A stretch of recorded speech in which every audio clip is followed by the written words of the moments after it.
Fala pessoal, bora aqui para mais um conteúdo, mais uma notícia trazendo informações para vocês diretamente dos Estados Unidos com Donald Trump e também diretamente do Oriente Médio. É isso aí, pessoal.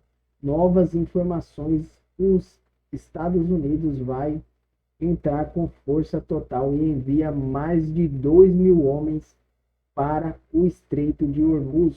É isso aí, pessoal. Os Estados Unidos agora vai entrar com força total nessa guerra e provavelmente, muito provavelmente, logo essa guerra vai acabar, porque todos nós sabemos, né, do grande poderio militar que tem os Estados Unidos. Não é de hoje que esse país é preparado militarmente, então não vai ser tão fácil também, porque o Irã também já enfrentou diversas guerras, é um país também que tem uma força militar e apoio de muitos outros países, né, incluindo Rússia, China e também agora a Síria, que também entrou nesse conflito. Pessoal, antes de começar esse vídeo, eu só peço que você se inscreva no canal, deixe o seu like e ative as notificações, que isso vai me ajudar na plataforma e também vai fazer com que esse vídeo seja entregue a mais pessoas. Então, sem mais enrolação, bora pro conteúdo.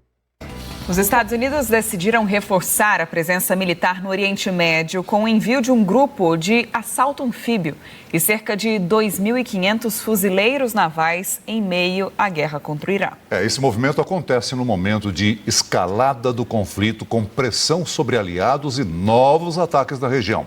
Vamos direto de Washington com a nossa correspondente Patrícia Vasconcelos, que tem os detalhes. Boa noite, Patrícia. O que representa esse novo envio de forças e o que diz sobre os próximos passos dos Estados Unidos?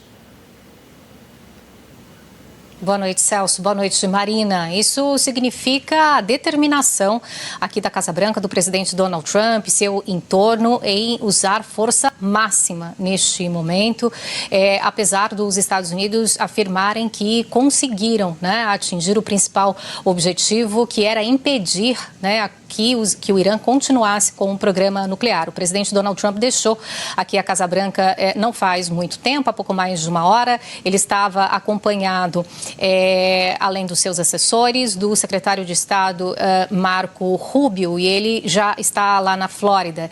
E aqui, antes de entrar no helicóptero Marine One, conversou bastante até com os jornalistas, muitas perguntas sobre o Irã, e ele reafirmou que a capacidade militar do Irã está muito ou totalmente comprometida.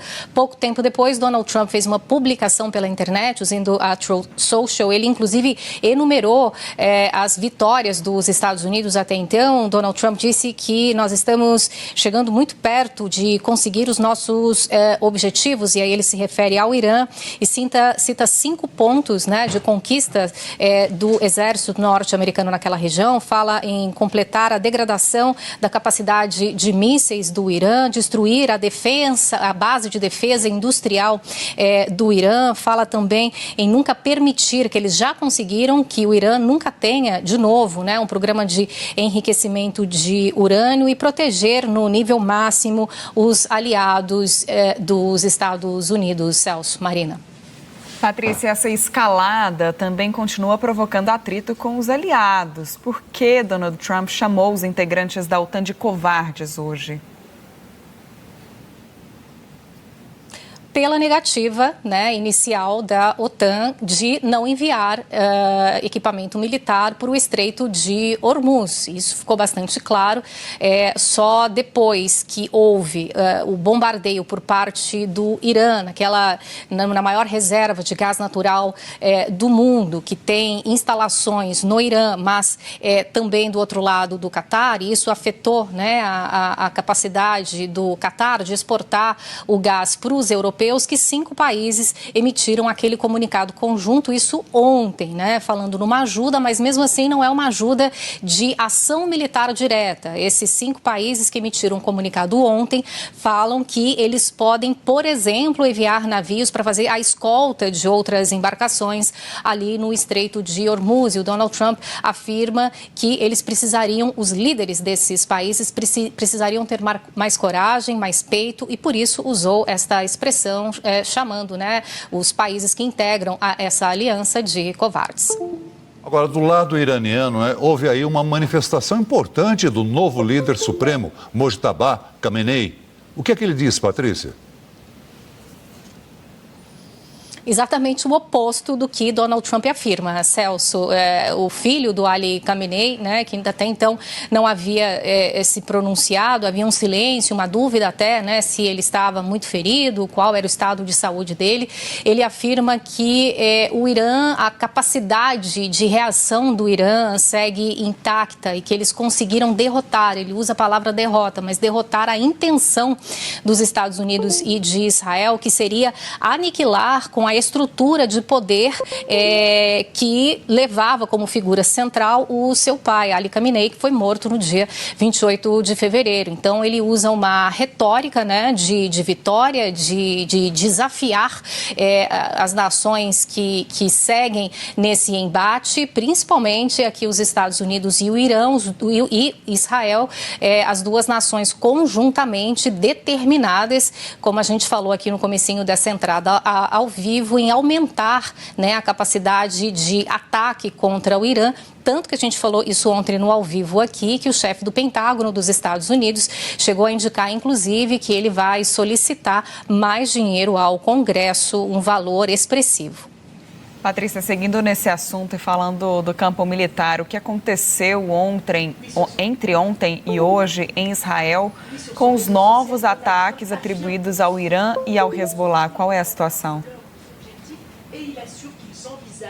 Marina, a situação é de escalada naquela parte também. Israel afirma, né, que tem a missão de aniquilar totalmente, né, a capacidade do Hezbollah de oferecer riscos à sua população. Então segue com o ataque naquela região, afirmando, né, o exército de Israel afirma que mira muito especificamente alvos que são suspeitos ligados ao Hezbollah. Ontem a gente falou sobre isso aqui, de uma imagem que viralizou de um jornalista que trabalha para a RT, que foi ferido, né, por um míssil que caiu muito próximo a ele, e o Hezbollah segue na contraofensiva, atacando alvos, né, de civis, de áreas que são densamente populosas em Israel. Então essa foi a situação por lá hoje, sexta-feira, uma situação que demanda a atenção e preocupa, obviamente, israelenses e também libaneses, a população civil, né, Marina, daqueles dois países. Ora, Patrícia, a escalada já atinge também a Síria, que foi atacada por Israel. O que é que aconteceu nesse caso? E como esse novo episódio mostra que a guerra está se espalhando cada vez mais pelo Oriente Médio? É o que a gente fala aqui todos os dias, né, Celso? Há esse risco e essa é a prova de que isso já aconteceu. É a primeira vez que o exército de Israel lança, né, mísseis com alvos dentro da Síria. O governo sírio, o ministro de Relações Exteriores denunciou o ataque, falando que é um ataque à soberania da Síria e também à sua integridade. Já o exército de Israel afirma que os alvos naquela região eram de milícias e de pessoas que estavam atacando, né, cidadãos israelenses dentro do território de Israel. Então, mais um país envolvido nesse conflito a partir desta sexta-feira. Patrícia, e mudando de assunto, para encerrar o nosso giro de notícias aí dos Estados Unidos, repercute. É isso aí, pessoal. Essa aí era a notícia que eu queria trazer para vocês. Na realidade, o Irã, eles falam muito que o Mojtaba Khamenei está vivo, mas até então não tem nenhuma aparição, né? Eles falam que ele está bem de saúde, mas ele não apareceu. Não tem uma aparição dele em entrevista, falando, nem nada. Até onde eu sei e até onde eu pesquisei, não achei nada sobre ele em si mesmo, em pessoa física, falando com algum repórter ou entrevista que ele está bem. Talvez esteja, mas talvez também não sabemos, né? Só o tempo dirá. Pessoal, muito obrigado por ter assistido até o final. Mais uma vez eu peço que vocês se inscrevam no canal, Não deixe também de ativar o sininho das notificações e deixar o seu like nesse conteúdo e também compartilhe para que mais pessoas possam acessar esse vídeo. Valeu, pessoal, e até o próximo conteúdo.